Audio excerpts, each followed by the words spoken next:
Opel Astra as it is in Irish spec. Okay.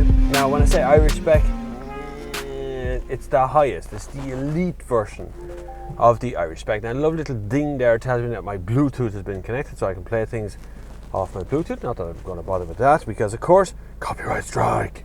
YouTube.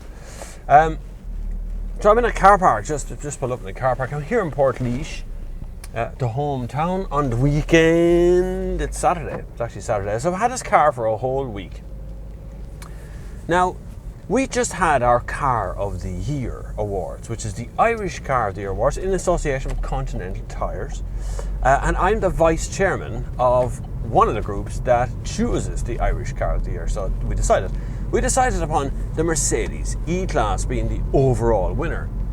And the Astra didn't even get a category win, which is kind of unfortunate, because now that I've spent long enough with it, and because my mind was kind of focused down on what car was up for Car of the Year, I really have been paying attention to this car.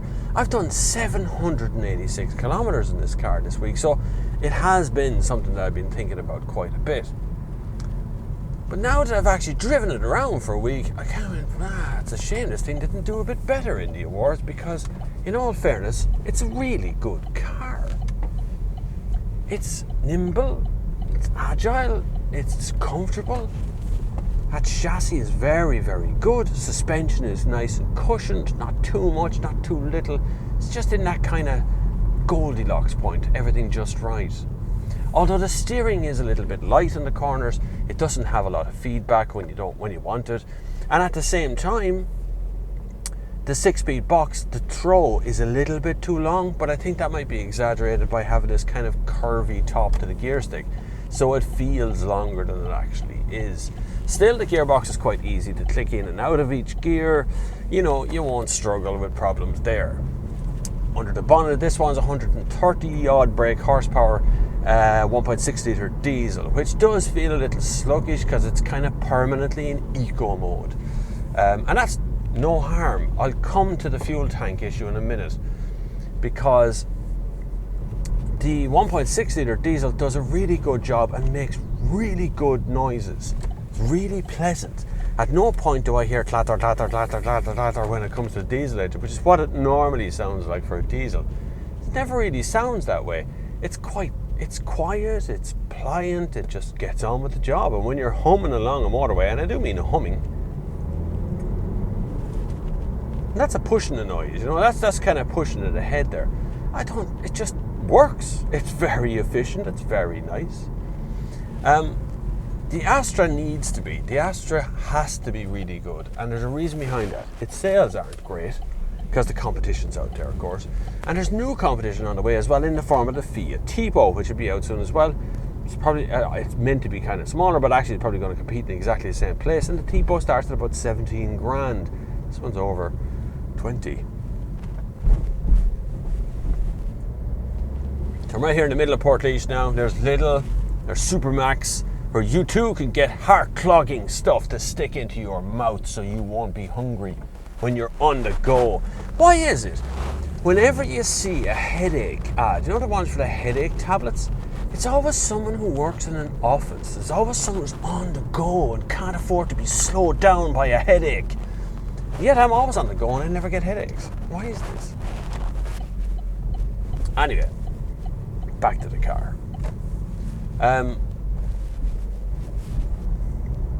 So let's talk about AdBlue for a minute.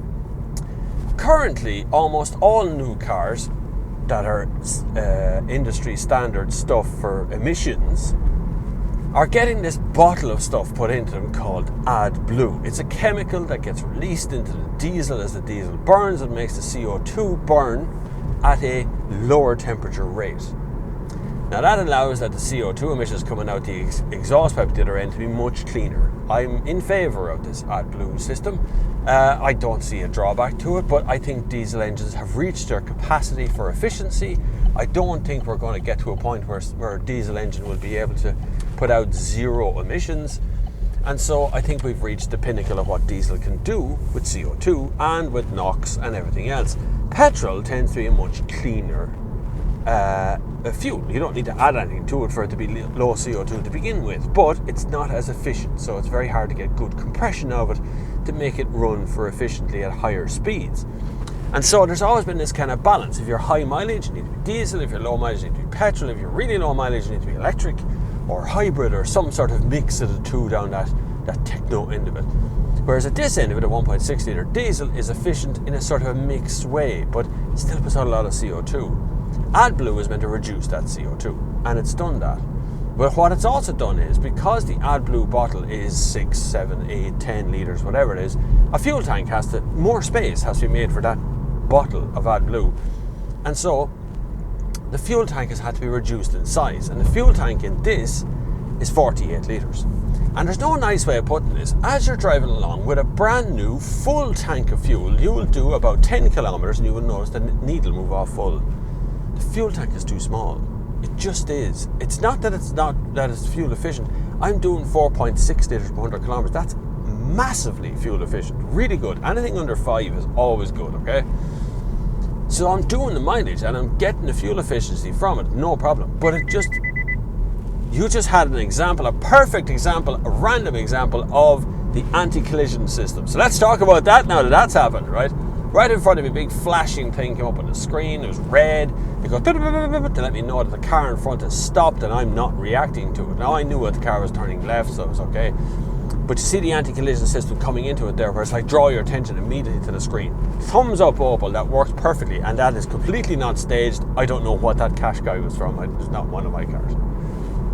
But back to the fuel gauge system.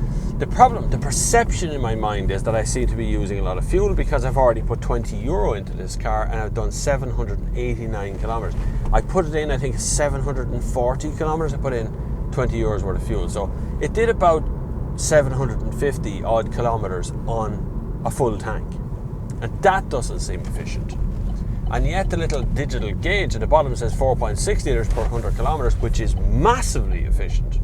But because it's only 48 litres, it's this balance of weight versus fuel efficiency and low CO2.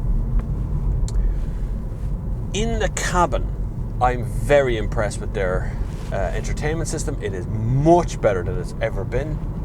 There is this very strange thing down here. I don't know what this is. I suspect it's something to do with the scent system. I can turn a light on it and I can push it downwards like that, and I can even take it off. This thing, what is this for, Opel? What does that do? I've looked in the manual. Oh, it's weird. It's scent. I can smell it. I seen in the manual something about scent, but okay, I can smell scent off that. That's a scent thing. Why the would you want that in your car? Don't buy that. Don't bother with that thing. So all in all, I really like the Opel Astra. It feels like a car I would like to own. It feels like a car I would like to use long term. There is a number of niggly-piggly things that I don't particularly like. There's no shopping bag hooks or any sort of tie-down system in the boot, so it's quite hard to, throw in some shopping in there without it rolling about the place all the time. So that's something that could be cured fairly quickly. And don't tell me to look on the internet for shopping bag hooks. I don't spend €35,000 on a car to go on and buy $299 shopping bag hooks. Be efficient. Look at the Germans. They all put in shopping bag hooks. Audi probably put in the best ones, and a lot, but Volkswagen are right in there as well. So all the German guys all put them in. This is a German car, so I'd expect shopping bag hooks. Some down low plastics feel a little bit cheaper, a little bit lighter. I expect that as well, but I would prefer to see down here in this pocket a little bit of carpet, just to take the noise of putting keys and stuff in there, your kind of stuff that you throw into pockets like that. It does, however, take a 2-litre bottle of water, no problem. Any shape, square like Volvic or round like the kind of River Rock stuff. I'm really impressed with the Opel Astra. It should certainly be on your 2017 shopping list. You'd be mad not to have a look at it, but do remember that the fuel efficiency is good. It's just that the fuel tank is a little bit smaller than other fuel tanks, and therefore it does seem to use the fuel much quicker. You also notice whenever you fill a car full of petrol, absolutely full, brim it and you drive off, that the needle doesn't like move for 150 kilometers, and all of a sudden it starts to go down. That's the reserve, that's the bit in the neck before it reaches the measurement system. Perhaps Opel should investigate where they actually start measuring the fuel from, because I literally drove away from Opel headquarters and I was 20 kilometers down the road and I noticed the fuel gauge had gone off full. So I was like, what? I thought there was something wrong with it. I actually tweeted Opel in the afternoon going, why is my fuel gauge moving disturbingly quickly? But it's still one of my, it's not going to win any excitement level stuff for you, but it's definitely the best complete package that Opel have put out in a very, very long time. It's the most entertaining and nice and efficient, and just a place I look forward to sitting in is the driver's seat of this car, and I'm very impressed by that. That's very hard to achieve for any car company. Anyway, thank you very much for watching this. If you like this review of this 30-something grand Opel Astra, then please give us a thumbs up. Make sure you share, like, and do all the stuff that you're normally supposed to be doing in these videos. And until the next time, I will see you on the far side.